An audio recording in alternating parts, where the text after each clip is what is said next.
platforms, advertisers, and many more, discussing all the trends and more.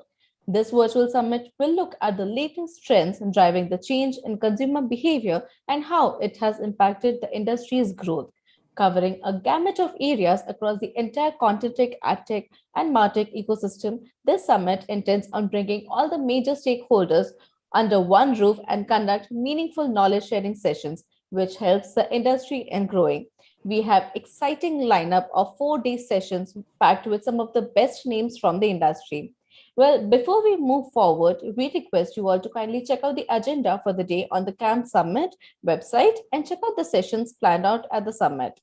We encourage all our viewers to share their questions for the speakers in the comment section or on the events chat box. You can also share your perspective on the day's proceedings through your social media accounts. We can be found at ITV News with a Z on Twitter and Facebook, and IndianTelevision.com on Instagram and LinkedIn. Don't forget to use the hashtag CAM2022 on your post and tag our official handles. Well, none of this would have been possible without the tremendous support of our partners, and we would like to thank them all. Our co-powered by partner PubMatic, our industry partner Adjust. The event is produced and executed by ITV 2.0 Productions. Well, now without much further ado, let's begin with our Power Pack Day. And we start with our first session on new technology experiences in ContentTech, AdTech, and MarTech. And for this session, I would like to invite our distinguished list of panelists, and they are Mr. Kishan Ramaswamy, Lead Product Marketing and Brand Communications from AirAsia India, Mr. Ajay Kumar Meher, Global Practice Head for Media and New Media from Tata Elxsi, Mr. Venkatesh Adavi, Vice President, Monetization Growth Strategy and Partnerships from Verse Innovation, and Mr. Varun Mohan, Head of Growth and Revenue from MIQ India SAG. And the session will be moderated by Mr. Kosal Maladi, Vice President, Madison World. I welcome you all, and over to you, Mr. Maladi. Thank you so much. Hello, everyone. So without wasting any more time, we'll start off. So I'll just set some background of the discussion today, and then we'll hand over to the panelists. We're talking about AdTech, MarTech, new technologies, and a lot of other things today, right? So in about, I think it was a few months ago, October 2021, when Facebook renamed themselves to Meta, and suddenly everyone is talking Meta, what can we do in Meta, the new universe, the new digital ABCD.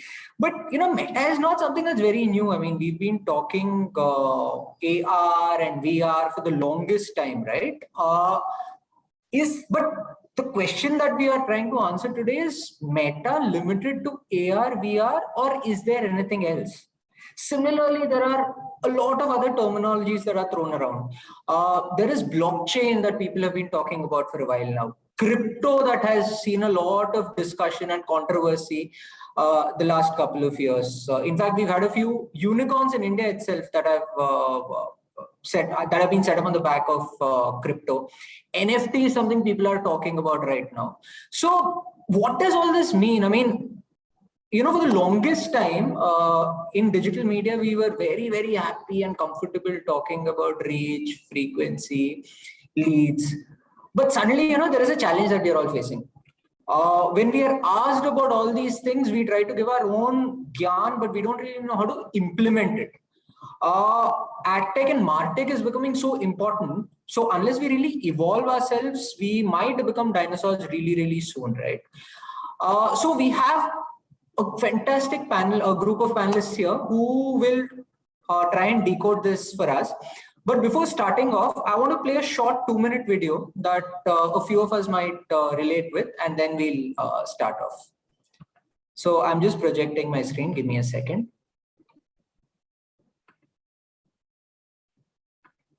Yeah, my screen's visible. This video is sponsored by Raycon. More about them at the end of the sketch. It's the 90s. The year is 1996. Welcome back to the show. I'm here with our time-traveling reporter who's reporting live from the year 2022. Yeah, hi there, hello. So how's everything going in 2022? I'm not loving it. I would love to come back to the 90s right away, please. Yeah, well, as you know, our time machine is broken at the moment, so No. Yeah, I mean, I'm getting pretty desperate over here, man. I'm even considering selling NFTs to make money to build my own time machine and get out of here. Oh, they have NFTs in the future. That's interesting. What, you know what an NFT is? Of course, I know all about NFTs. I got a couple myself. Let's get that graphic up on screen of me with my NFT. Check that out. That is a nice Tamagotchi. That's not what NFT stands for. Oh, okay, you know what? I think I do know what you're talking about. You're talking about that new Nintendo thing that came out in Japan this year? What? Yeah, that frickin' Nintendo 50 Tour thing they got there. That's not what that's called. Well, then I don't know what you're talking about. No, sir, okay, NFT stands for non-fungible token. They have tokens for that in the future? My doctor just prescribes me a cream. Ah, where do you even insert the token? You know what? Never mind. I think I know. That's not appropriate for this show, by the way. Sir, non-fungible has nothing to do with a fungus. It means it's unique. It can't be replicated. So kind of like a custom pog? Yeah, except no, not really at all. See, NFTs are digital, so like a picture on the internet could become an NFT, and then you could own it. Okay, so non-fungible means nobody else could look at that picture. Well, no, they would. They could do that. But they can't save it onto their computers. Well, no, they'd be able to. That's something they could do. But they can't copy it. Technically, they could copy it. That's very simple to do. Listen, man, I gotta say, it sounds like people are funging all over the place. No, because if you bought an NFT, you would be the owner, and there would be proof of your ownership. Where? On the blockchain. Oh, I know what the blockchain is. You do? 100%? Yep. I mean, I feel like you probably have some 90s-based misunderstanding of what the blockchain is. Nope, I do. I know it. I know this one. Okay, what is the blockchain? It's that thing where somebody owns multiple Blockbuster videos. Wrong. Damn it! The blockchain is like this online public ledger where all crypto and NFT transactions are tracked and listed. Oh, crypto, huh? Sounds haunted. I guess, but no, it's not haunted. That's exactly what somebody trying to sell me something haunted would say. I swear I'm not, though. So anyway, when you buy an NFT, that gets listed on the blockchain, the fact that you have it. Okay, and so then why would you want to have one? To have one.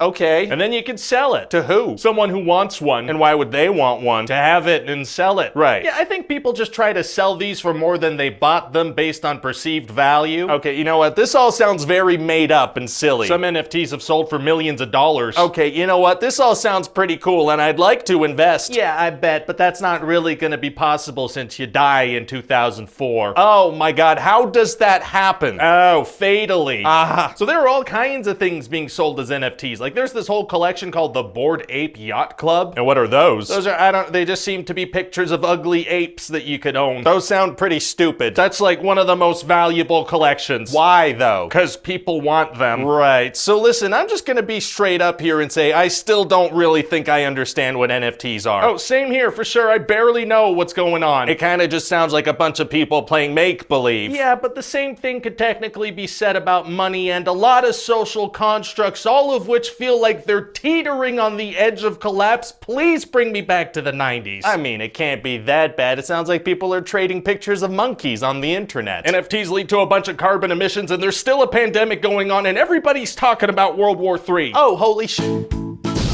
Hi there, hello, it's me.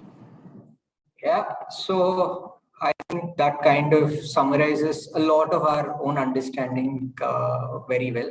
So let's start off. And we have the perfect group of people who can try and decode this. So Ajay, let's start with you. Can you help us decode what a blockchain is and what are the practical applications that we see for blockchain in the current MarTech space? You're on mute, Ajay. Yeah, sorry. Thank you, Kausal, and you have set it up very well. So the understanding with respect to blockchain I don't say it is 90s, even 2 to 3 years, and currently also many people are still talking about what is a blockchain? What is the practical use of blockchain? Where should I use? Is it Bitcoin? Is it something related to, I really do not know where it is kind of thing.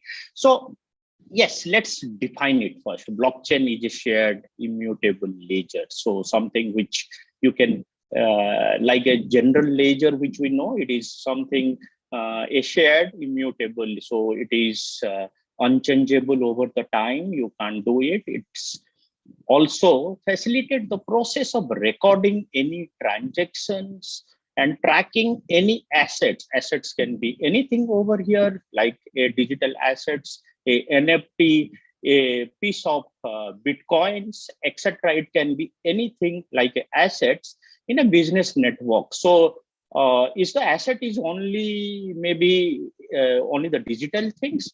May not be. Tomorrow we could see a house is getting recorded, or the registrations is happening on a blockchain, so that the ownership can be definable. So today we know that a particular piece of land being sold to multiple people.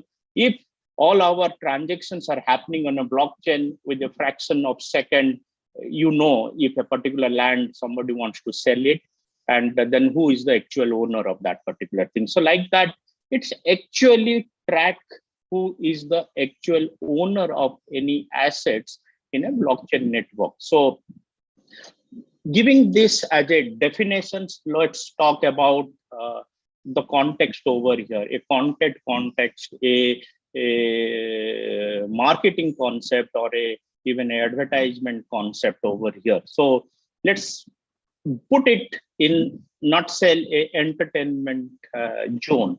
So what a content can do, it also, a blockchain can do, it can do manage a content micropayment. So what is micropayment over here? Today, probably a broadcaster is buying an entire movie for a rights, right? So maybe the artist, maybe a songs within it, should it be given to a specific money to a artist?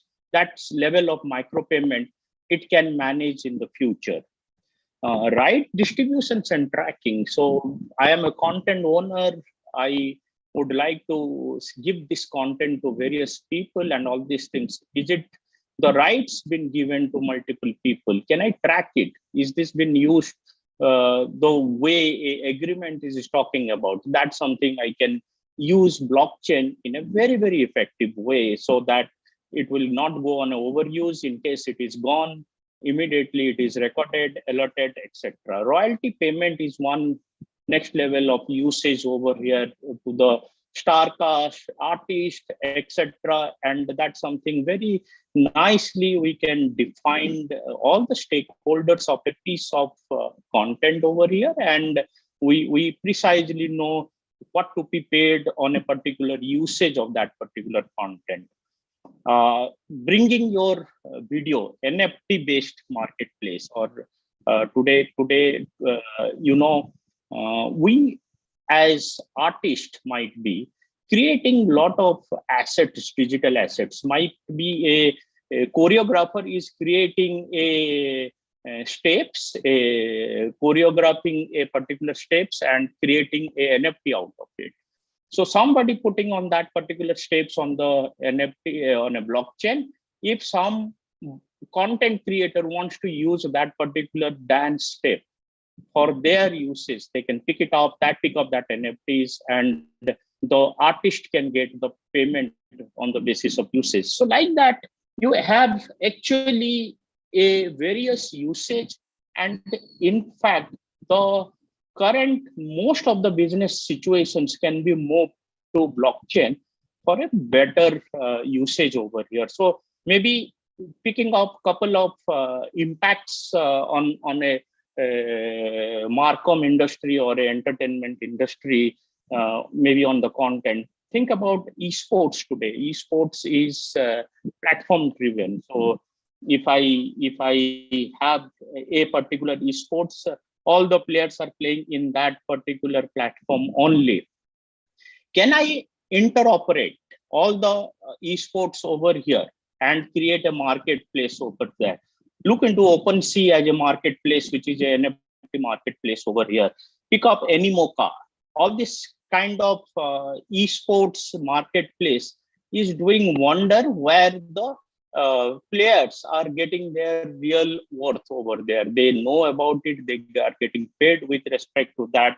So esports decentralization platform using blockchain will be doing wonder over here.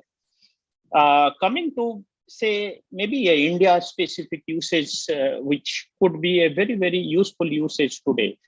Today, any advertisement which is happening on a television, a linear television. So there are three primary stakeholders over here. You have advertisers, you have agencies over here, and you have a publisher like a broadcasters over here. These are the three stakeholders, and agencies being in between, managing all these activities over here. If you put everything under the blockchain, the RO can be created and can go to the broadcasters on a real time. And on the basis of usage, the tracking can happen on a real time basis. If that particular piece of advertisement in the RO has been played out on the television, immediately it can be tracked. And an invoice can generate and a settlement can happen if the bank is involved. So, or if you are getting into the level of cryptocurrency, which will be the future, immediately that also can be done over there. So that type of usage could be extremely well defined, and it will solve maybe a lot of problem if we would wish to do so. Similarly, if you look into the movie distributions today, movie distributions got a standard value chain today, and we all know about it. However, if we get into a blockchain way of a movie distributions, this movie is been created, published on a blockchain. Whoever wants to show that particular movie in any platform, may it be a theater, may it be on a television screens or a OTT platform, you use it, track it on the basis of usage, you give a payment to the content or a movie creators on a real time. So the movie system, movie distributions can do a sea change, transitions if you start thinking blockchain way. And I think a lot of movie creators are in the West are looking into that way, and probably very soon we could see a sea change with respect to a movie distributions business over there. James Bond new movie No Time to Die over there created a lot of NFTs over there for marketing purpose, etc. So this could be various things. We can go on with respect to the blockchain usage, Kosal, but this could be a very, very apt usage which we could see in the future, and it could be leading to various new way of working.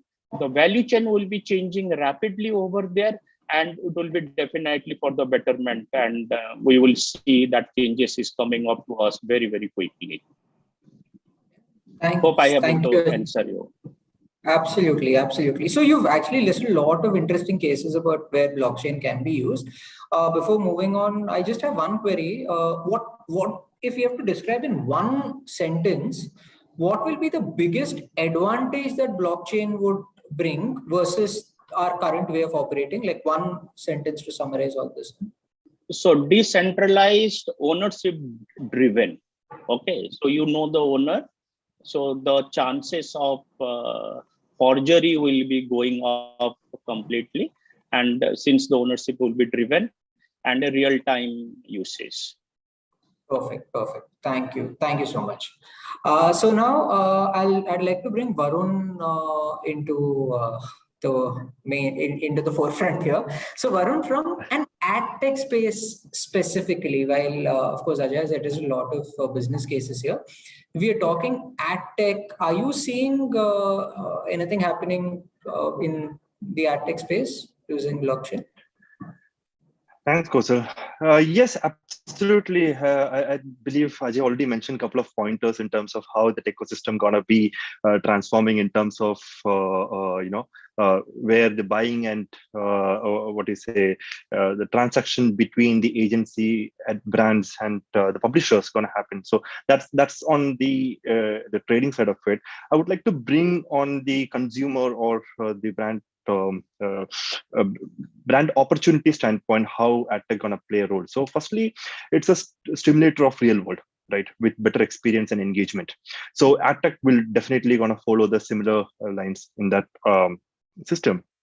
So taking that into play, you'll have it actually opens up a lot of opportunities with better solutions, measurement, privacy, and so on and so forth. Now, it's somewhere similar to, in a nutshell, what gaming activations are already, or kind of integrations they are already doing with different brands today. So that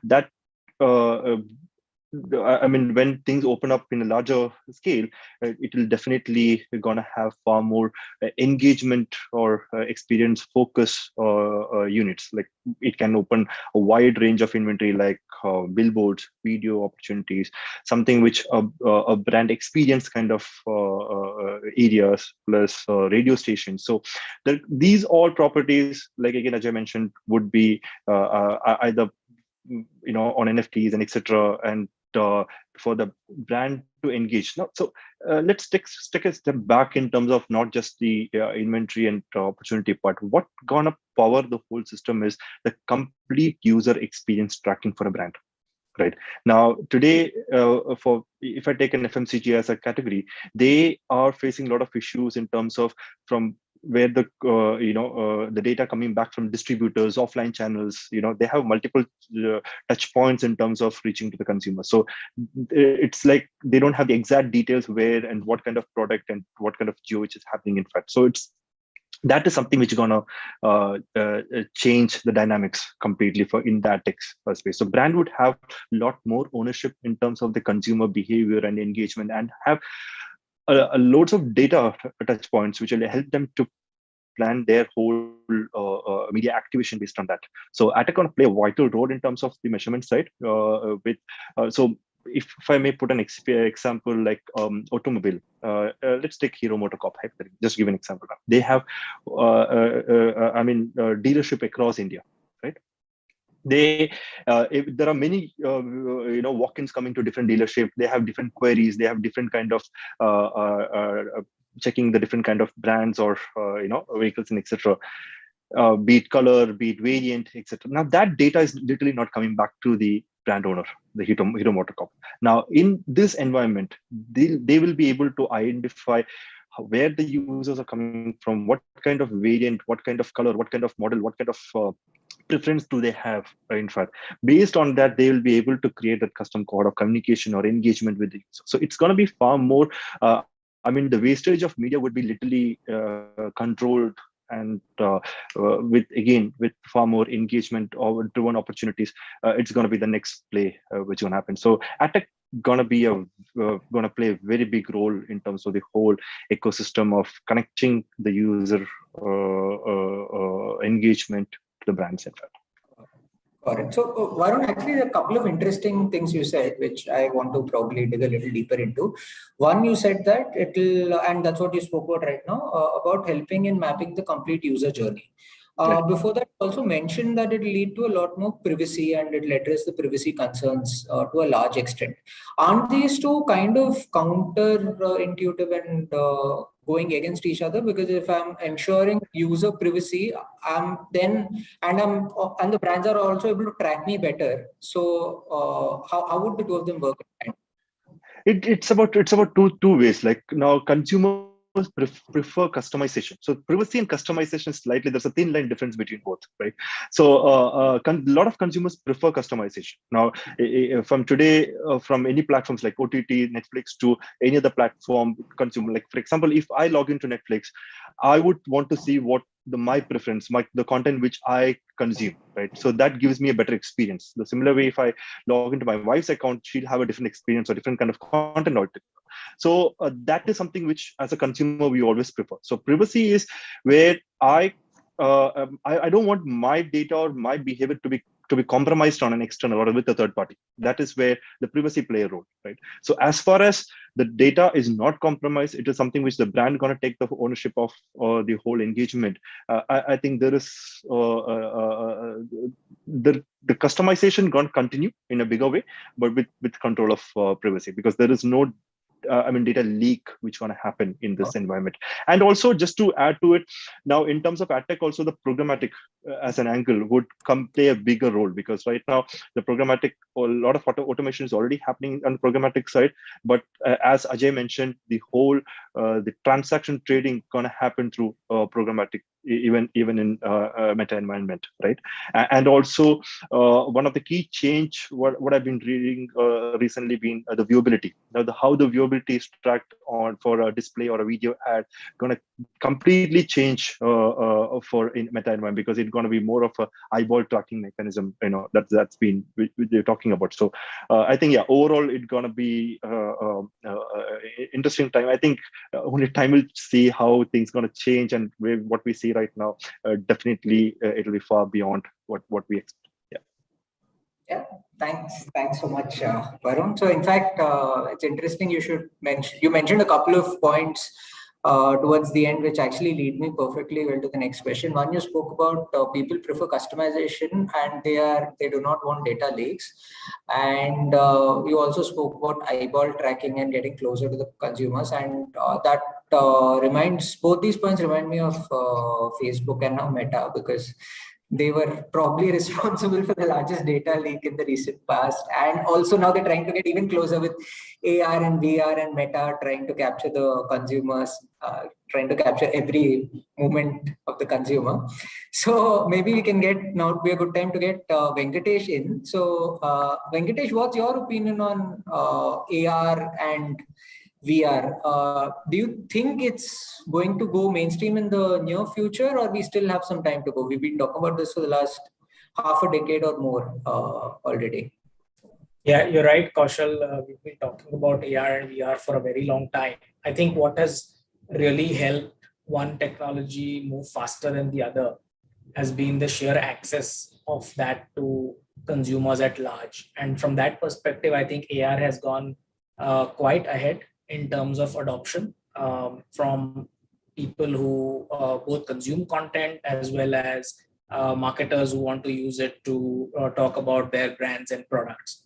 VR still suffers, I think, from a bit of equipment and bandwidth and network that you need to have to be able to utilize VR experiences or experience different worlds. There's still a lot of heavy lifting there in terms of not just writing the software and the environments for virtual reality, but also from an access point of view where you need those big masks and headsets and all those kind of things. From an AR perspective, I think the story is much better. I think what has happened is, given the processors and the cameras in everybody's hands now, integrated into the mobile phone, it just keeps getting better and better. And what we've seen at Josh is that users love using apps like short video apps to create content which can be layered on with artificial or augmented reality, for that matter. Let me give you an example. So let's say I'm creating a video. We see now that the available options for either using filters or masks, or even some of the more advanced AR effects, like, for example, facial recognition, motion tracking, even sound recognition, for that matter, right? So if I'm snapping my finger and a brand is coming up, or a product is coming up in place of that, that's an example of augmented reality happening on a mobile phone.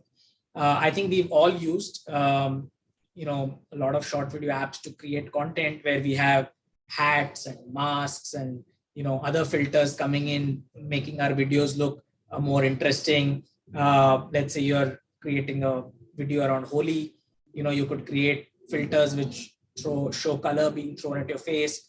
I think it's an extremely exciting time for consumers to be using AR. It's real, it's in their hands, and it just keeps getting more and more creative. I think brands are also now catching on to that. We get a lot of interest from brands who want to use AR effects to make sure that when consumers are creating videos, then their brand in some way is an interactive part of that video, interactive element of that video, right? And I'm not just talking about backgrounds. I think backgrounds are something that neural networks have already solved for. Whether you have a phone with a shorter depth of field versus a longer depth of field, I think that part's been taken care of. But how do I achieve the holy grail of marketing? And that's all about engagement. How do I get consumers to engage with my products. I think AR has and continues to do a very good job here. It gives a canvas for the marketer to enable their products to be utilized in the video that consumers are creating. And look at the ripple effect.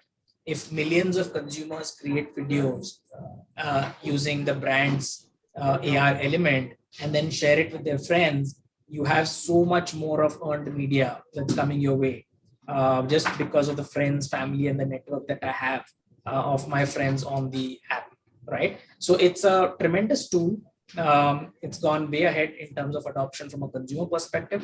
I think marketers need to use it a lot more. I think there's a lot of creative ways in which that can be utilized.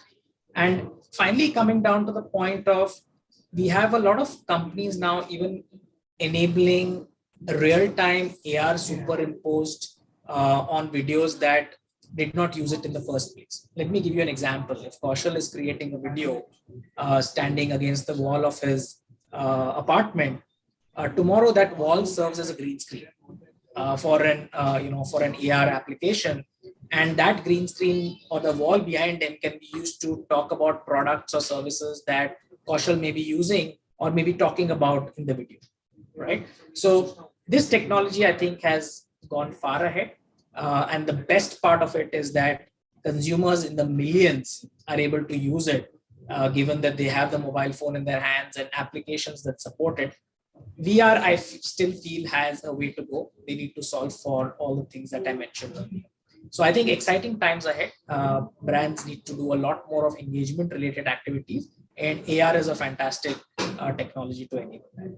Yeah, I think that's a very interesting point you've raised, that AR has actually gone a long way in VR, while there is some way to catch up. Because I remember we used to see these, we used to get these ads in newspapers a few years ago where some of them would ask you to download an app and scan their ad to, get an AR this one. I think some brands also used to give VR headsets, the cardboard ones.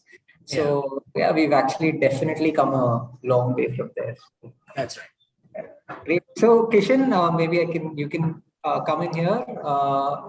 Would you like to elaborate a little more or take this point forward in terms of how you've used or your brand is using AR/VR right now?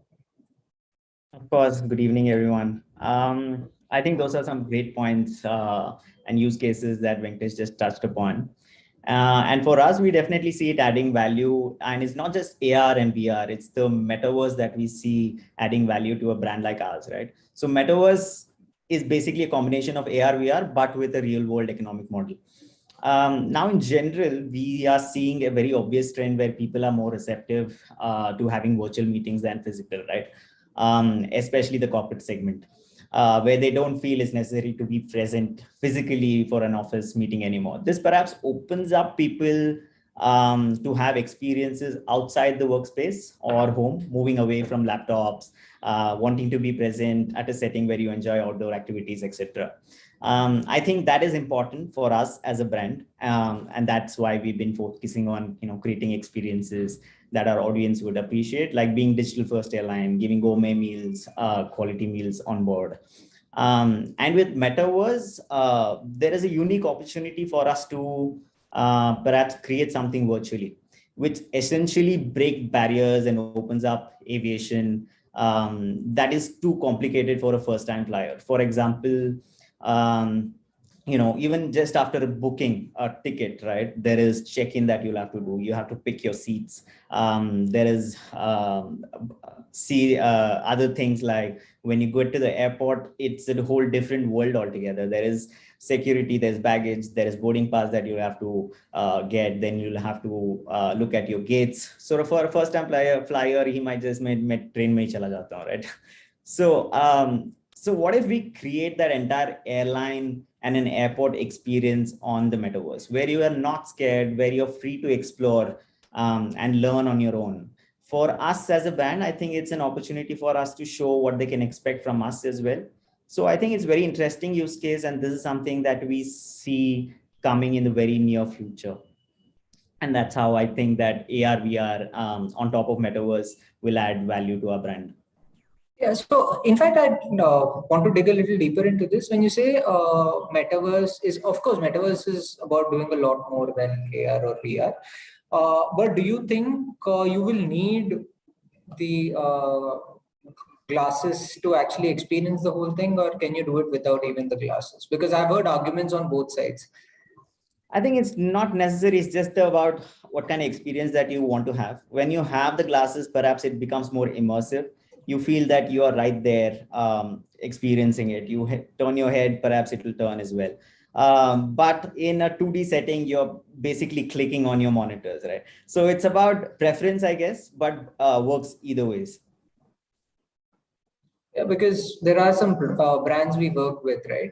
Especially in the real estate space, where we've, for the last many years, we've tried to create this entire walk through the house on the computer Right. screen, and suddenly we get to know that what we were doing was Meta 4 years ago. And if we want to replicate that with glasses today, all I can think of to get scale is no, I can't really get scale on that. I can definitely win a lot of awards, but scale probably still becomes a challenge. So I think it'll be interesting to see when this thing actually scales up. I mean, technically speaking, even Google Glasses back in 2012, 13, when they were planning to launch, was trying to do something slightly different way. So yeah, I'd want to see when this really, really goes mainstream. So yeah, I think restricting it to a device, perhaps not the best way to go about it. I think it should be open. It should be about preference. It should be available for both on virtual glasses that you want to be as immersive as possible, or it can be as simple as 2D where you want to click and explore on your own. Yeah. Yeah, thanks. Thank you so much. And Ajay, if you would like to pitch in here, from a content perspective, do you think content will really change in this day and age of Meta and AR, VR? The way we Meta. consume content, create content, etc. Yes, and that is so. Before we say that, what is a meta, I'll try to put my understanding what is meta, because before we are saying that is AR VR is metaverse, or it is something different. So I'll define this way. So it is a social construction, so a social gathering or construction, which is from a technology point of view, leveraging, you can say, Web 3.0, blockchain, and many computer interfaces, not only AR, VR, it can talk about mixed reality, MR, Holo, all kind of technology, which is the computer interfaces today to use a virtual world, a virtual reality, or a mixed reality, you know. So that is something, it may be a Google Lens also. So these all are the computer interfaces, which is actually building up a habit of, can this meeting which we are in at this moment, can it be done on a metaverse, which is something like meeting in persons, but with our virtual avatar. So when it is basically, that is the reason it is something like, it is creating a habits, a value systems, maybe a custom itself, and where you are socializing yourself. So what is metaverse in a future world is it is a virtual world where the interoperability between the platforms are happening in a nicer way, and you can be part. So you are actually having your own digital avatar. And what is NFT is you are buying something like your own fashions over there for there as a NFT over there, your own a pair of pant or a shirt, which is basically a NFT, which you are wearing as a digital avatar and being present in a function, maybe a marriage function, which has happened very recently. A techie built up a metaverse to bring the dead father-in-law into that particular world to surprise his wife over there. So that's the kind of people are thinking, which is basically blending together with respect to the real world with the virtual world very nicely, seemingly. Okay, so think about it on a metaverse. H&M has created a metaverse shopping mall where you as a person actually can go virtually and do a shop of something over there, right? So which will give you a experience of like you are roaming around, your digital avatar is roaming around in that particular mall and buying it. It sounds like magic, but that's something gradually in a very structural way getting into that particular zone. I mean, that is something is the real things over there. So if you look into a content consumption, the way contents are getting created, my sense over there, I might be sounding little crazy over here, but in the future world, a metaverse world, probably there is no publishing platform. You can watch a piece of content, maybe sitting anywhere, and a blockbuster release is happening on metaverse where you are virtually present over there like in a theater, right? You are actually buying a venue of your own using cryptocurrencies over there and being part of that particular movie releases over there. So when you are seeing this type of things over there, the content is also blended over here, blended with respect to like not no more with the 2D or a 3D movie over there, which is in and around, like in your house when you have friends and relatives all around, you are part of that particular, places, a ceremony, functions over there. Similarly, a movie, you will be part of that particular content, a part of this, which is basically like this, you are standing somewhere or sitting somewhere and that content, that movie is all around you, sounding crazy, but I think that's where the things are moving in the metaverse world over there. Secondly, like last time on a blockchain I was talking about, it is no more a movie is probably released on a theater and probably I'm not saying that a movie theater will be shut down or something, but once you create a movie as a NFT or tokenizing it, that particular things, and think about it, a movie creator is no more dependent on a theaters anymore from a distribution point of view. They can release it on a blockchain and they can open it on a blockchain for people to consume it, people to consume it on a real time. So the content creations, content usage can have a sea change over there with respect to, in the world of metaverse and NFT. So I think slowly people will be started thinking that what kind of innovations they need to bring up over here. Think about it from a advertisement point of view. So pushing a brand today on a road, on a OH screen or on a OTT screen, etc., the brand is actually walking along with you on the basis of personalization or targeting. It is actually walking along with you wherever aap jaho, like your Vodafone dog over there. So you actually can do such things over there till you actually do a transactions with that particular brand, right? And the brand has an existence with respect to in a real world and a metaverse world or in a virtual world. So you are actually being there anywhere. If I'm not sounding too crazy over here, but I think this is where the metaverse is going towards. So actually, I want to. It's actually perfectly believable that this will happen. Now, my question is actually, I remember being in this seminar or a debate between Arnab Goswami and somebody like a few years ago. This was back in 2014-15, and the point of debate was that mobile will become the primary source to consume news in the next 5 years. Yeah. And Arnab said, absolutely no way this cannot happen.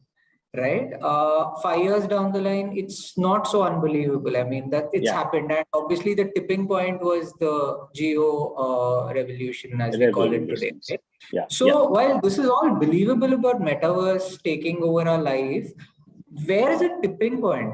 And anyone can please feel free to answer this. Is there a tipping point where we'll see this happening? Because it might happen, absolutely, but maybe 10 years down the line, 15 years down the line in my head. But is it possible it'll happen in the next 2-3 years? Or somewhere in the news. So maybe I'll take a half a minute over here. And it's a gradual process where you will not feel it. Like your example of Arnab saying that your news will not be consuming on mobile as a primary devices. We really do not know when that changes has happened. The habit has actually changed over the time, and we really today probably not watching television for news content. We are relying on more of in shorts today for consuming a news content over there, right? But we really do not know when that habit has been built. Probably here also it will be a process, and we really do not know when we are changing that. Maybe others can put their thoughts. I agree with Ajay completely. And also to add, Kausal, when you say Arnab saying it's by default debate, so you don't need to say Arnab and debate. I was actually looking at you, Varun, as a small to see how you So yeah, coming to the point, it's like same thing, right? With e-commerce. Now there was not a day like you stop everything and just move to e-commerce. So it's a gradual transition which keep happening. So I think it would be far more faster or speeder than how the entire mobile transformation happened or the e-com transformation, because today the world is the adaptation is far more quicker. You have accessibility in terms of the faster internet, adaptation to the cryptos and other kind of currencies and etc. So I think it's just a matter of time. But there's no day like within 2 days everything gonna change. It's like over time we keep adding new things, and that enables us to have a better experience. Like for example, when e-com started earlier days, it was all about initially about credit card, and a lot of people didn't had card. Then they started with COD. Now UPI actually have changed a lot, and also a wider internet penetration completely changed the game, right? So having said that, the similar lines would follow here as well, is what my point of view would be. So do you think if we pay you in crypto, you would be ready to accept it today? Today, not. I would say we don't have the infrastructure for that right now, right? So let me put it in two ways. What are the three pillars for metaverse? It's like currency and transaction, NFT and virtual ownership, and consumer journey, right? So of course, the currency and transaction in today on metaverse right now is only crypto, in fact. So taking that into account, sooner or later the products have to, so on the brand side and product side, first thing is the product should be available on NFTs. Brand should be able to trade on crypto, etc. So there are two angles for transaction which happen. One is the media purchase on AdTech space, how the media purchase can happen on with crypto or not. Second thing is the consumer journey analysis. Now we're talking about different kind of H&M having a store and mall, etc. Whether they can actually purchase with crypto. So whether all other brands would adapt to that lines. So on the AdTech space of it, for both of it, I think it a lot matters with government policies and the infrastructure adaptation and support system and etc. That is one key part. Second thing is AdTech. I don't think it would be a challenge because we already have as I said, programmatic and a transaction platform which is in place. So adapting to that or enabling through crypto wouldn't be much of a task in long run. But there'll be an interesting play when this all get into something not favoring the current scenario of media agencies. Like, for example, as I said, now brands would have a lot more control on data and ownership of the first party user data, right?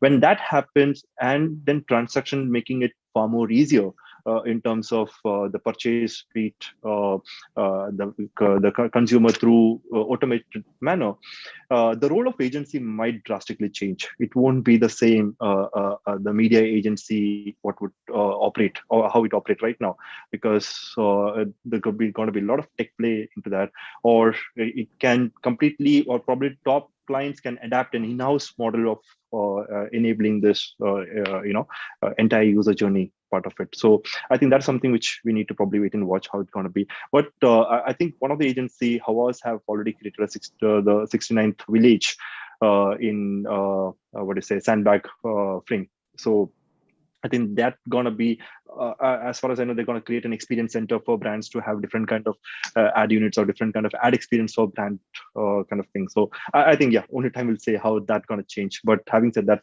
transaction as of today, I don't think anyone is capable of doing, especially in the market. But it is just a matter of time. Thank you. Thank you so much. I think we're almost short of time. We have a couple of questions. So we'll try to keep it short and try to wrap in the next 5 minutes. So yeah, so my first question would be to Venkatesh. Venkatesh, do you think that in the next 2 years, 3 years, with all these changes coming in, the way we look at digital media planning and buying, would that change? Well, buying, of course, I think Varun has elaborated it clearly. From a planning perspective, would the basics change? Yeah, I think absolutely, Kaushal. I think right now digital started off with the promise of engagement, which I said is the holy grail for any marketer. And now with new technologies that we've discussed in this forum on AR, VR, NFT, and so on, I think now the promise is now coming real in terms of enabling those experiences, not just for a few select set of customers in a particular event or a location, but for millions and millions of potential target audience anywhere in the world. So I feel that the digital media mix is going to change tremendously towards engagement, towards continued engagement, not just once with showing an ad or so on and so forth, but to maintain that customer, brands will have to work a lot more harder, I feel. But then the technologies are there to enable that. It's all about the creativity and the user journey that marketers come up with. So I feel there's a lot of exciting times ahead, and all this revolution on the digital front is going to give traditional media a real run for their money. Yeah, I think digital in one sense is giving a huge run to traditional media as it is today. That's right. And, That's right. And it's just going to accelerate much faster. Interestingly, I've heard a few conversations saying that with all the current automation that's happening, would a media planner lose his or her significance in the near future? I don't know the answer to that, but it'll be interesting to see if they do. I think, like I said, Kaushal, it's going to be less about numbers and metrics, and media planners would start having to become more creative to say how a brand can manifest themselves in this whole world where all these interactive technologies are being used by consumers. And I guess marketers would also have to be would have to accept the fact that the machine is doing all the number crunching for them, and they'll not necessarily see the numbers. They'll probably see the results. So that's right. Interesting. Yeah, and last words in by Kishan. Would you want to talk a little bit about the journey that you've seen on NFT, and what are the applications that you believe can happen in that space? Sure. I truly believe that we are still at a very nascent stage of practical use cases of NFTs or non-fungible tokens, as it's called, right? So for me as a marketer, I think it's an interesting space to be in to understand how the younger and the older generations discern and understand these technologies like cryptocurrencies, blockchain, especially NFTs and metaverse. For example, simply put, I think the difference between an NFT and cryptocurrency is that NFTs can't be replicated and are unique. So there is vanity value to that, right? And we all think that NFTs are for the Gen Zs, but incidentally, in a recent survey on trending topics in 2021, 82% of Gen Z thinks that NFT is a scam, while millennials are more receptive to the thought of purchasing one. And to further that, as for popular NFTs go, the Bored Apes, which peaked around $320,000 before falling to about 50% of its value. And market cap of the entire NFT being just over 10 billion. I think it was at 23 billion at its peak. I don't know. It's the same with altcoins as well, where it has lost about 90% of its value.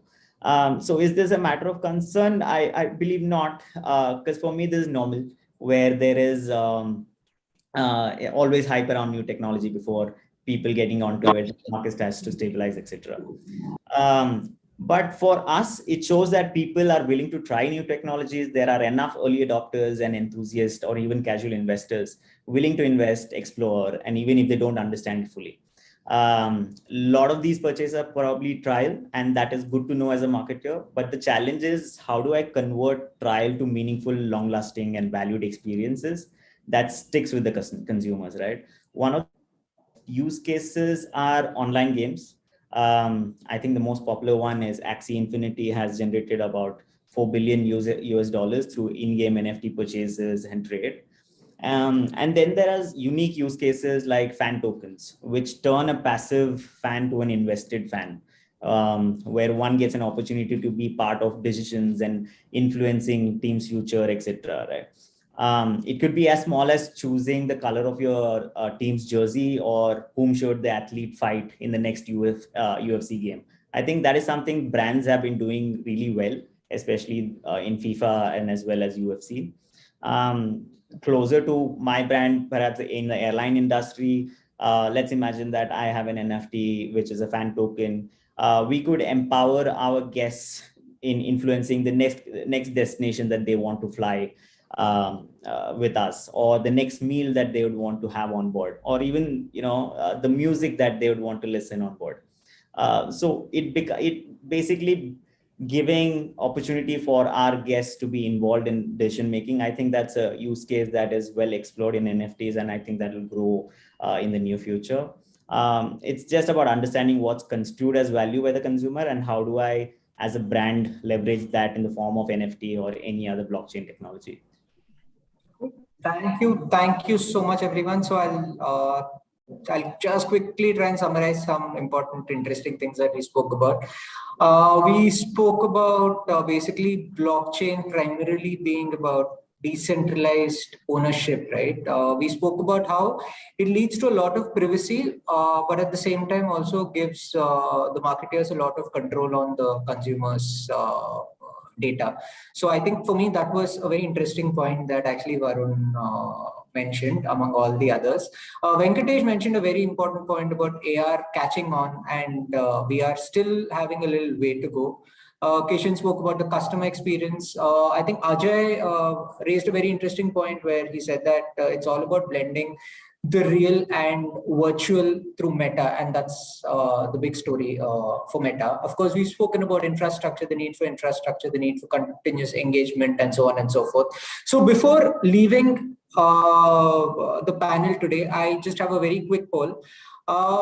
And this is my key takeaway again about data privacy and customer experience through this, right? Because we are talking about collecting a lot of data and making this very, very engaging experience for the customers. But consumers are still, and this is very good. We've had a half an hour, 1 hour chat about this, trying to decode the nuances of this whole data privacy, right? But to the end consumer, it's about the fact that they're giving access to their data. Would they be willing to or not? So for a moment, let's forget that we are marketers. Let's think like end consumers. So as an end consumer, I prefer a customized experience. I also want access to my own data and data privacy. So if I have to choose one versus the other, how many would choose customized experience and forget about privacy? We can raise our hands out of the 4. 3 would choose customized. I would still prefer to combine both together. That's not an option. Yeah. Cool. Thank you so much. So I guess that's 3:1. So and Varun is 50-50. So I think we all prefer a customized experience. So make that 5-4. I am in the same place too. So thank you so much, everyone. Perfect. Lovely talking to all of us. Thank you so much. Thanks a lot. Thanks, everyone. Thank you. Thank you everyone for such an interesting discussion, and I'm sure our audience had a lot of takeaways from this discussion. Well, now we move on to the final session of the day on AI and data, your tools for better efficiency. And for this session, I would like to invite our esteemed speakers, Mr. Sahil Shah, Managing Partner from Watt Consult, Mr. Vasant Kamalgi, Chief Technology Officer, Ferns and Petals, Mr. Ajay Dhyani, Head of Marketing and E-Commerce from Timex Group, Dr. Suresh Shah, Global Technology Leader, BFSI, and our moderator, Mr. Neil Pandya, Chief Executive Officer, Europe and APAC from Pexas. I think Dr. Suresh Shah is running a little late, I think due to some technical error, but he should join us soon. So I welcome you all, and over to you, Mr. Neil.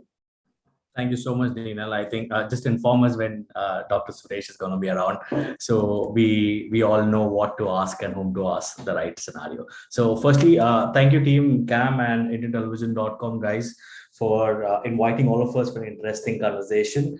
I'm super excited today for a couple of reasons. Obviously, the topic, which is AI and data, these are our tools for efficiency. And one of the most important topic in my life as well, because I'm a little bit biased about AI right now, because I am speaking about AI everywhere and I'm working for an AI organization. So that excites me. And the other reason which really excites me is the fabulous panel I have today. I'm super excited because I have people covering from marketing side, people from agency side. Within marketing, there are marketeers and technology heads. So we have covered all the grounds together to answer and give justifiable reasons to what we are going to discuss today. I'm super excited to introduce Sahil. Sahil is one of the, I will call Sahil as contentier. People call marketeers and XYZ. You are a contentier to me because you have been creating fabulous award-winning content over the years at Watch Consult. I'm excited to introduce Ajay as well, because Ajay, apart from marketing, you also look at e-commerce, which is the next big thing which is coming over. And I think so you're the world's largest watchmaker as well. So I'm excited on that front as well. I'm super excited for Vasant. Vasant, I'm going to, on behalf of everyone who's listening to us today, a special thanks to you, because we know how funds and betters help us in bad times where we need to send someone last minute gifts and it is delivered smoothly through you guys. So all the backend is because thanks to you guys as well. We'll wait for Suresh to join us, but this brings us a good combination right now. And I'm doing a very easy job today by asking question, but the tougher job and interesting job is with Ajay, Sahil, and Vasant for sharing their rich experience. So before we go ahead, let me just set a context about what AI and data is all about and what we're going to cover in the next 15 minutes. We might cut short because the previous panel took 10 minutes away from us. So I keep speaking about AI, guys. I mean, AI, we have seen AI in science fiction. We have seen AI in Matrix. We have seen AI in Avengers as well. But AI is human imagination. But this is no more science fiction, because we now know AI is being everywhere. I mean, look at Netflix and Amazon showing different content to Sahil, Ajay, and myself basis our content experience and what you want to do it. Look at Siri, Alexa. So AI is everywhere. So that far-fetched of AI is being taken care. But the new move, the new wave within AI, which I've been witnessing, is around AI in marketing. And which we're going to discuss today largely about. So let me get, without wasting time, let me go to Ajay and Vasant as the first question to you guys. I mean, I spoke about AI has been everywhere. AI has been into content and everywhere. As a marketer, Ajay, have you used AI in any of your experience, do sharper targeting or creating more content or something like that? And then I'll come to you, Vasant. But let me get started with Ajay to get a flavor about it. Right. So thank you. First of all, thanks a lot for having me on this panel discussion. So regarding AI, to be very honest, so far we have not used AI much in our campaigns, but we have gone through various case studies and various use cases of AI, how AI is enabling and across different sectors, not only marketing but across different sectors. So we are very excited and very keenly looking forward to using AI sometimes in our campaign. As of now, not much use of AI in our campaign. Super. That gives me a hint that I'm going to connect with you after this call to ensure that you start getting use on AI. But that's a fair answer that you have not yet used AI. But let me go to Vasant. Vasant, you might or might not use AI. But AI in such, if your business, your experience, basically your AI in marketing is going to help marketers to bring in efficiencies, to bring in performance marketing. What's your perspective? You're on mute, Vasant. Sorry. Sorry for that, and thanks for reminding me. And hello all. Very interesting topic, and that's what brings me here. I am not a marketer by profession. I think I am the enabler, if you can say so. And I kind of agree to what Ajay was saying. I think. In fact, it's a very common known fact that AI is going to be the one that's going to impact all areas of business, in fact, personal life as well. So I think there are so many areas. However, at FNP, we've been early adopters, I would say. We did try out a couple of AI initiatives early on, as way back as 2018 and 19 frames, where it was still at a stage where things were getting formed. So However, I think from overall results point of view, we had mixed results. I think the holy grail of AI for marketing is all about product recommendation. And that was the first use case that we had tried out way back in 2019. And though we did see some results, but I believe it requires a lot more data and a lot more analysis than what we were ready for at that point of time. And we continue to, in fact, keep our focus. In fact, we recently concluded our annual business plan, and AI is going to be one of the biggest investments that we are going to do this year. We have a pipeline of 28 use cases that are supposed to go live. No ETA though, but I think we'll be taking it one by one. But again, if we see applying AI for marketing, I think product recommendation is certainly one of the things that's listed there. We tried out and we continue to try out. The other area that we are currently pursuing is the what is called as the classification problem, the taxonomy that we are trying to solve, and the multi-labeling problem that especially the industry like ours, where we need to create a curated set of products to targeted customers for marketing. And that's what we are trying to solve at this point of time. And besides this, I think there are a host of other areas we are looking at, whether it is better search via search suggestions or NLP for the search, or the product sequencing itself, which is again another dimension of the product recommendation. And besides marketing, I think operations, the fulfillment, the HR side also, we have a couple of, so there are a lot of interesting things that we are looking for. So we are all betting on AI this year. Super excited. I mean, Sahil, I'm getting excited because I've already got 2 customers who are excited and going to do 22. 22 is all about going to be AI. Just for our listeners, before I go to Sahil, in terms of just conversing the entire question about how AI is helping marketers, AI is largely doing 3 simple jobs. I mean, first of all, is automating the bid and budget, which currently is dependent on manual intervention or a platform related dependency. So when AI will never take away human jobs. AI is largely helping human to ensure that they get the best strategy and indirectly gets efficiency. That's the biggest job which AI is doing.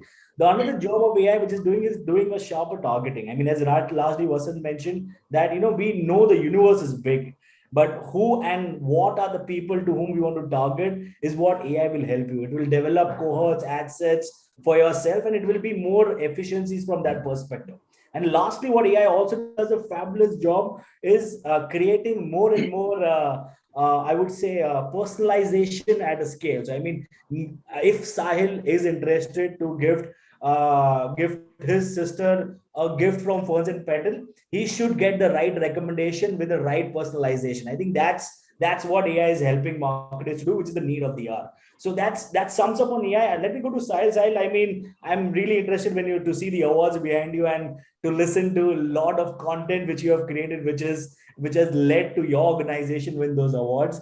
Sahil, if you were there like 10 minutes before the previous conversation, there was a lot of people talking about metaverse as well. So let me switch gears from a little bit of AI into some next big MarTech or a content tech, I would say, which is all about metaverse. I mean, all of us know Facebook changed name to Meta, and all of a sudden the keyword search of metaverse went significantly high. In your experience, Sahil, when you meet multiple marketers, advertisers, do you see metaverse is just a buzzword, or they are really trying to do something which will help them for their end objective or the consumers they are looking at? Do you have any case studies or anything? More than happy to listen to your perspective. Absolutely, Niels. Thank you firstly so much for having me. I think metaverse is a great topic to sort of ponder upon and figure where actually the world is moving towards.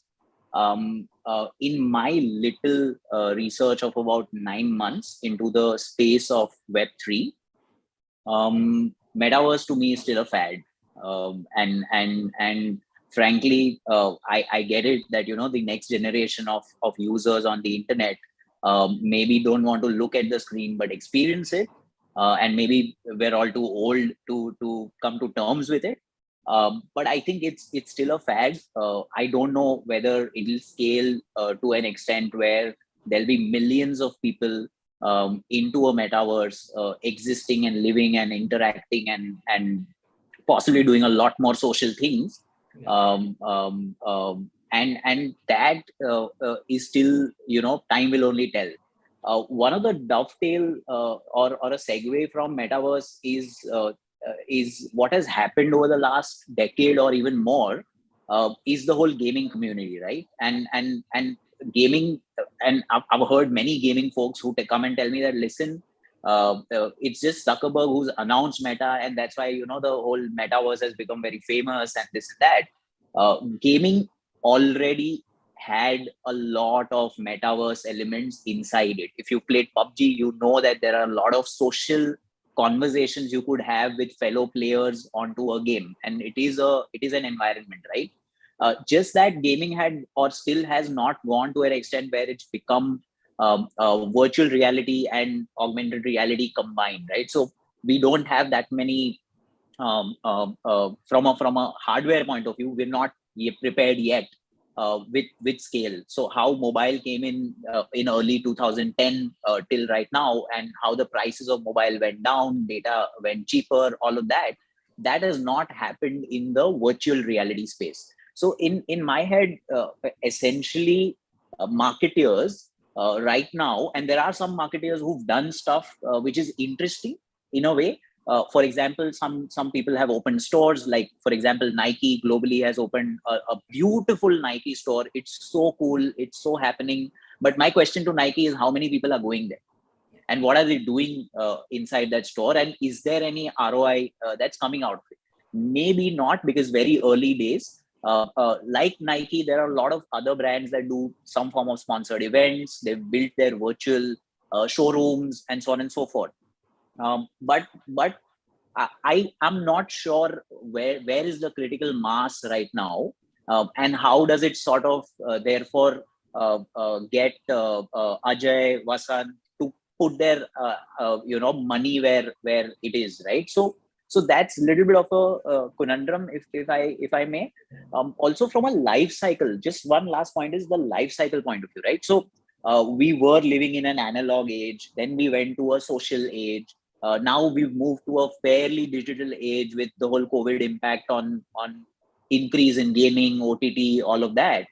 And we are slowly adapting a bit of AR. But if you ask me, VR, it's still a little away. So all that progression in terms of a life cycle needs to happen for metaverse to really come alive. So that's my 2 bits. Yeah, Neil. No, I mean, very fair. I think you have divided the world from the developing world to the mass world, and how metaverse is being used in more developed side of the world as well. Very great example of Nike as well. If I don't know if Nike in India would have done that and people would have made use of that, but I still know, I talk to people at Nike in Europe and US, and people are going berserk trying those Nike shoes in the metaverse world. And there are multiple other guys. I mean, recent example of India also, Group M did interviews in metaverse. I mean, who would have imagined that in the virtual world? I mean, you would have done it. So we've actually, as What Consult, we completed 15 years of our existence, and we launched an NFT in the Web3 space. Actually launched it, which called it out. The reading on that NFT, the creative was, once a whatism, always a whatism. And it was made out of 2,000 employees who worked with the agency since the last 15 years, and is made up out of the names of the employees, the creative. So that really made sense from a Web3 point of view, that it's a real use case of NFT, and how you're listing it and how you're commemorating your 15 years. And we didn't just do that, we actually printed that NFT into a frame and couriered it to each and every person with their name highlighted inside that NFT. So Group M has done it. We at Dentsu, What Consult, we've done it. Use cases. The only problem, Neil, I think there is about critical mass. Even in Europe, in US, while there is a lot of hype, and we've heard maybe a few thousands or a few tens of thousands going around it, but it's not millions and millions of users moving there, right? So early days, agree, but still the critical mass is not there. No, exactly. I think I agree to you completely on that space. I wanted to switch gears continuing on NFT, but I see Dr. Suresh has also joined us. So Suresh, can you hear us? Because I'm unsure that is the technical. Hello. Yeah, Suresh, hi. Welcome. I mean, we missed you. I mean, you joined us at the right time because I was going into a question which was a burning question to most of the marketers today. I mean, we all have heard that the world is going cookieless. I mean, giants like Google and Apple both have declared that they will do tracking restrictions in their interface and functionality. Thanks to Google, at least they gave us an intimation that they will go cookieless in the next 2 years. So marketers like ourselves can identify what to do in the absence of a cookieless world. In your perspective, Suresh, I mean, how do you think a cookieless world or iOS update is going to affect the ad world and the marketing world, and how are marketers going to cope into that thing? Good afternoon, everyone. I'm audible. Thanks for this opportunity with you all today. It's a great pleasure to be with you all today. And coming back to the question, like specific in terms of ad, I can say like it's more we are living in an business where it's less to do with electronics and more to do with emotions.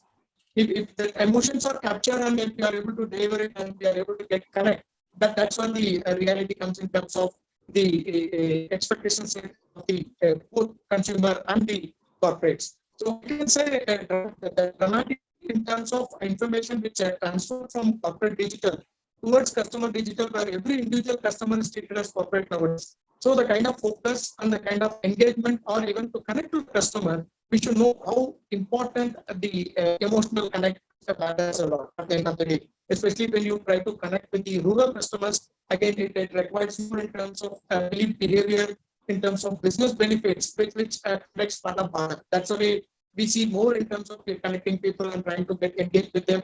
Even if you see from the financial, earlier it was more in terms of just giving an ad in terms of getting the empowerment of their personal or business. Now getting engaged with them for a long term, not only just for a business perspective, getting the purpose of information which matters a lot when it comes to especially proving people and connecting them and keeping them for a long term. That matters a lot in terms of taking it out. So I would strongly believe e-business in India is less to do with electronics and more to do with emotions. The catering information, how better we connect with them, how better we know in terms of the corporate with the culture, like how they can get engaged with the kind of articles and the kind of expectation.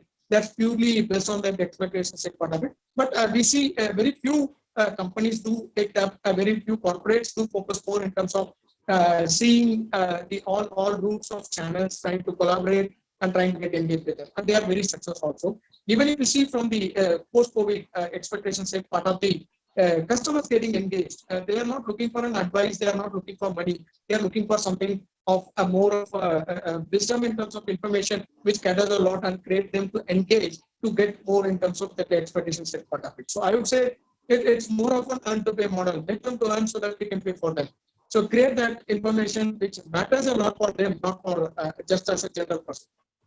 Got it. If I yeah, sorry. I mean, there was a little bit of voice trouble, but whatever I could have picked up from the listener's perspective also, I believe in the cookieless world, what you largely spoke about is personalization, which will help, which will bring in a lot of emotion. That brings me to my next question to Vasant and Sahil again. I mean, everyone is personalizing marketing. I mean, every other brand is spending millions on consumer research and forming similar cohorts of interest-driven audience as a counterpart. What is one differentiator you think will change the way marketers market now?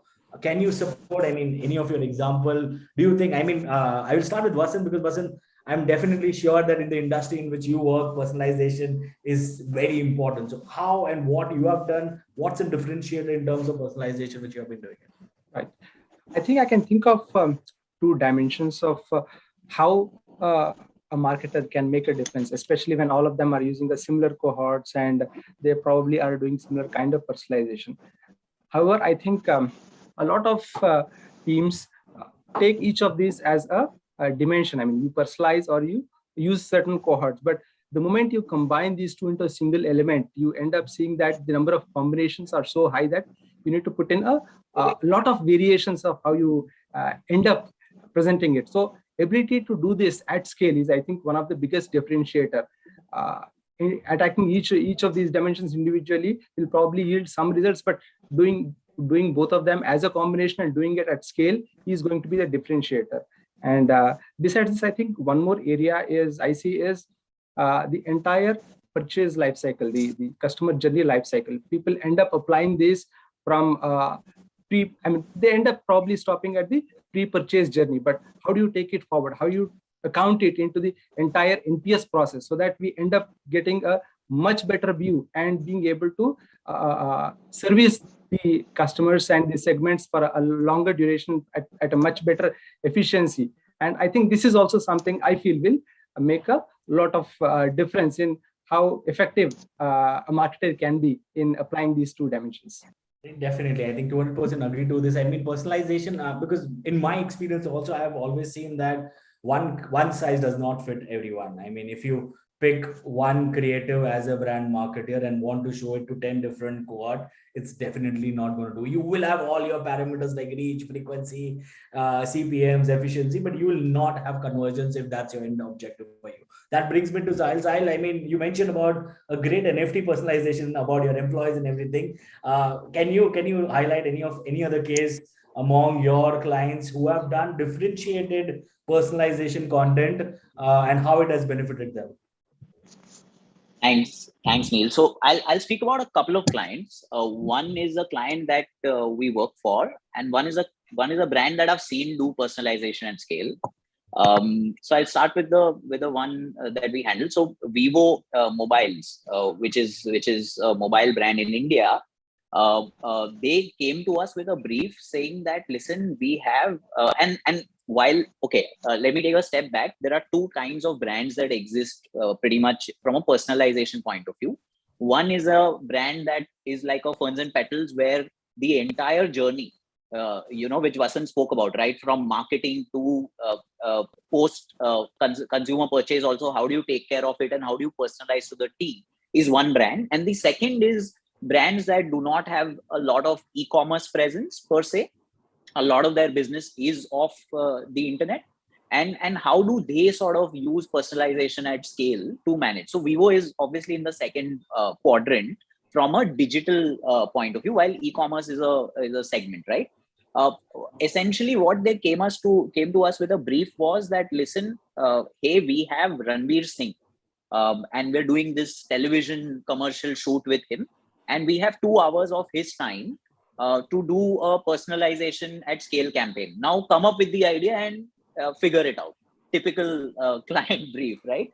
But what we came back to them with in partnership with Google was Google Vogon, which is Google personalization at scale, which it offers on YouTube. What we essentially did was, with Ranveer, we shot 2 hours of content, Ranveer enacting different sort of moments. So if Ranveer is happy, he's sad, he's excited, he's playing a football game, so on and so forth.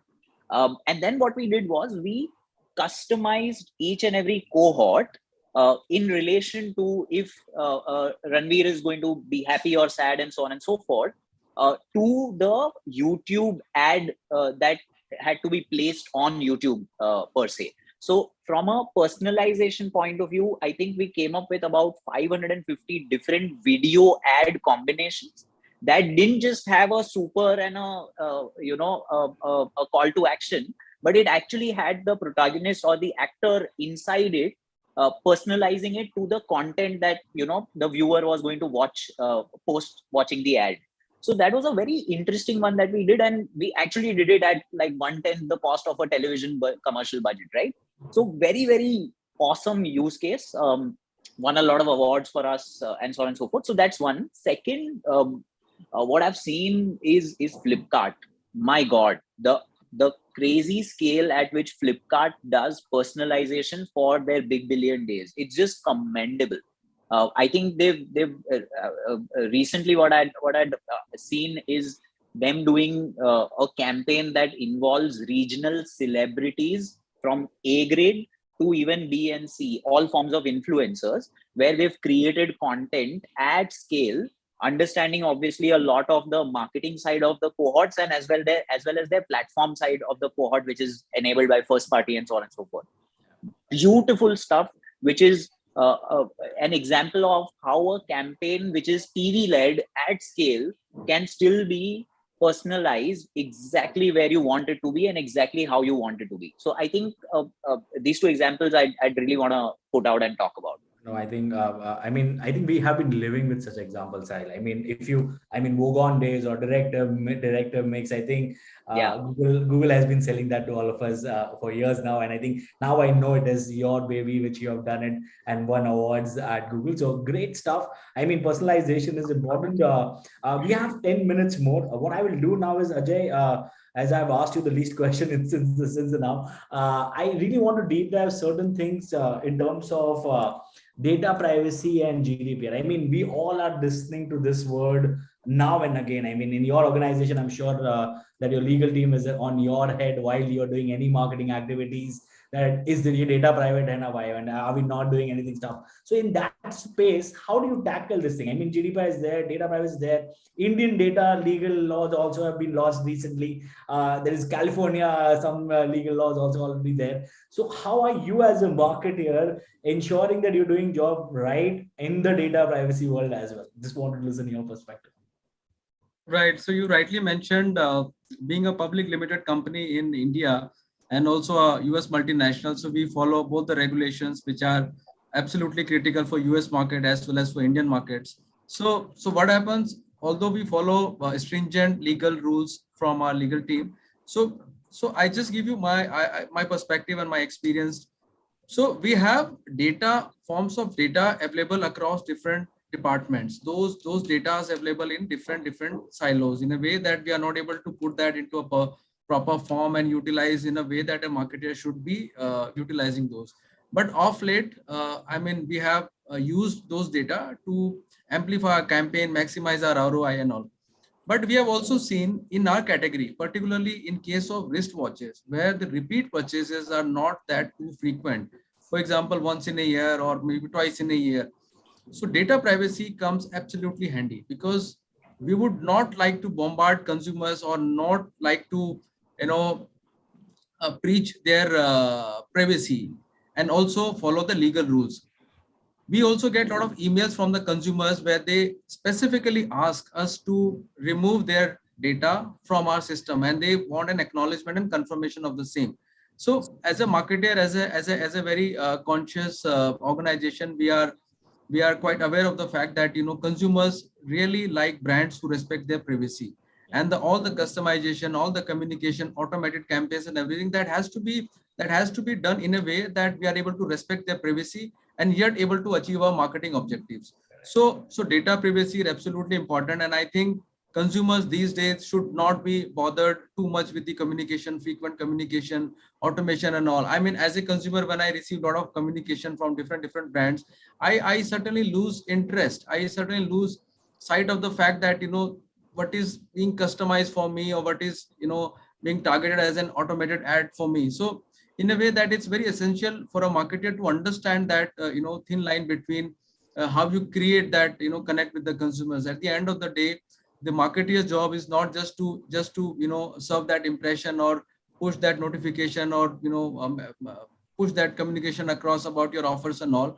Long-term view of the brand should be that we should be able to build an emotional connect with the consumers, a deeper emotional connect, and where it's a two-way mutual respect for the consumers as well as consumer respecting the brand. So that's why I feel as a marketer, data privacy is absolutely critical, and personalization, customization should be a little bit tapered in a way that customer privacy is also respected. I think I would say kudos to that one of being a marketer, respecting this and ensuring moving into the guidelines and accepting that is itself, I would say, a great job at your end. And all of us know customers have become smarter than marketers these days. So let's not treat them like someone who's a newborn baby or something like that. They know things more than us in the digital world. Before I go into a last round of rapid fire, like one word answer to each one of you, Suresh, as you joined a little bit late, one question about, I mean, in the data world only, we all have lived from CRM and Excel sheets Two, we go into we went into DMP. I remember I launched a DMP in Vodafone, and now we have moved into CDP, and we will move into blockchain, and we will move into a lot of other things. But the current scenario right now is into CDP and other stuff. In your experience, how it is useful for marketers, and what is the good use of that? I mean, I've heard marketers using CDP, but using the word CDP, but not using the making the use of CDP really in their marketing activities. So, in your experience, how does a marketer should use CDP or something related to that very efficiently? Yeah, it's a great question where you can see the kind of expectation set part of the marketeers where they're all saying like the data is not relevant, data is not having that impact what it is. But exactly what we can see today, the transformation has a face to force marketeers to do that. So far, the corporate digital was more focusing to keep the stakeholders and the internal users happy. That's where the system and even marketers were playing more role to keep the stakeholders and the internal users. Now the transformation in terms of corporate has moved towards the customer digital, ensuring every individual customer as corporate. That's where the reality comes out. That's where the data importance comes out. That's where the real in terms of what feel and touch, what matters a lot at the end of the day for corporate to do it. Marketers, this is the right time to capitalize on that kind of expectation set and really getting an earn to pay model. That's what again I'm using a word earn. Earn not necessarily money. It could be respect. It could be even reputation about the company. It could be more in terms of even looking us as the second chance. That's the way the choice is given to them. So marketers should flow as much as on that. And again, they have to realize the value what they are trying to do it. By just using any of the collaboration channels or omni channels, just by sending an information doesn't make sense. It has to have an impact to be very clear before making that what kind of information we are trying to pull and how much people we really convert towards it. Let them even call and tell you to say, I'm not interested with your product because of X reason, would be still a positive response rather than not even interacting or people without seeing, deleting the mails. Those are the things which generally put marketers into the other one. And again, marketers should not be like traffic police standing next to the post and trying to catch the people who make mistakes. You should stand in the place where to maintain the traffic, ensure the traffic done. So some place if traffic violence happen, it's a penalty to the police who is standing there to take it out. That's where marketers should feel it's their quality job to do the service rather than they should not sit in a place just to throw information, try to capture on that. So corporate digital will get over now. Customer digital is going to be the focus. Let us capitalize on the information, try to create as much as on that, and let us realize this is not just an information, it's somebody's emotions which you are trying to capitalize and trying to connect between the corporate and the customer. And marketers is more of an ethics to understand and ensure an unknown ethics. So let them focus more into getting the acquisitions more rather than not just an information or message post on it. Back to you, Mr. Pandey. Thank you, Dr. Suresh. I mean, one good point which I picked up from you is that even a negative response is a positive response. So treat what data you are gaining out of it. Apologies, it's April and it is thundering outside in Bangalore. I don't know why. So that because of that. So let me quickly end this session with some rapid fire questions to all of you, and it will be like a one-word answers to all of this thing. So firstly, I mean, to all of you guys, I'll start from with Ajay. Will AI replace human jobs? Yes or no? No. Brilliant. Sahil? No, absolutely no. Awesome. Vasant? I believe, yes, it is going to make some jobs irrelevant, but I think more jobs will be created. So I think it's yes from me. Super. Dr. Suresh? Yeah, it's yes for urban, no for rural. Interesting answer. I completely, I think it's no. AI will never replace human jobs because AI is somewhere going to add more liberty to the manpower and other stuff where they can focus more on other stuff rather than doing manual intervention. I think that's where AI will be helpful. I mean, one MarTech, if you have to name, who's going to see a big trend in 2022. I'm sure AI is an answer, leave that aside. But a trend in 2022 as per you in MarTech trend, what is it? I mean, Vasant, as per you? Yeah, I think voice search for me, voice interfaces, I think that's going to be a very key thing this year. Interesting. Sahil? I think use of video AI. I think from a video point of view, because scalability is not an issue, it's going to be very deep fix, basically. It's going to be very interesting. Interesting. Ajay? I think this voice-based search, I think that's something very interesting according to me. Super. Suresh? Yeah, it's a real versus reality. Interesting. I think let me ask the last question to you. I mean, we heard about NFT. Some of us know NFT, some of us love to know NFT, and some of us do not know NFT at all. If, as a marketer, if you have to create NFT right now, your respective field, a yes or no, and a simple one-liner, why and what brand you will pick it up. Ajay, will you use NFT if you have to use the next 3 months, 6 months for marketing? Right. I think my answer would be yes. I think it's a great way to connect with the younger audience, the kind of audience we have been trying to connect with and change the brand perception. And one most important or fascinating fact about NFTs, which I find these days, it's a great way to create marketing stories, great way to create, marketing hype around it. Sahil talked about NFTs, Nike World and all. I don't know the ROI, but from PR point of view, it creates great value. Great. Vasant? No, for me, I think it's pretty early on right now. At least in India scenario, we are so very heavily in India, and we don't really see an ROI. I mean, in fact, I was talking to my digital marketing head, and we still feel that NFT is a little early right now. So no for me. Super. Sahil? 100% yes for me. We've been using it. I will circle back to Ajay and Vasant both as to how and why they should use it. In India, Vasant, you should check out WazirX NFT, the platform. They've built a brilliant platform, and you must meet them. There is a lot of scalability there. So, Neil, the answer is yes. And I personally also mine. So I'm a huge geek that is. I hear you, Sahil. Yes, I took a safe assumption as yes from you also. Suresh, do you think NFT is the future? Yeah, its answer is yes. And again, it's more in terms of the transformation happening from the women's world, where the housewives and the kind of expectation setting now surely matters a lot, because they want to execute the product from home, and they want to reach the great heights. You can see great families come together now and trying to utilize as much. So it's a brand expected there.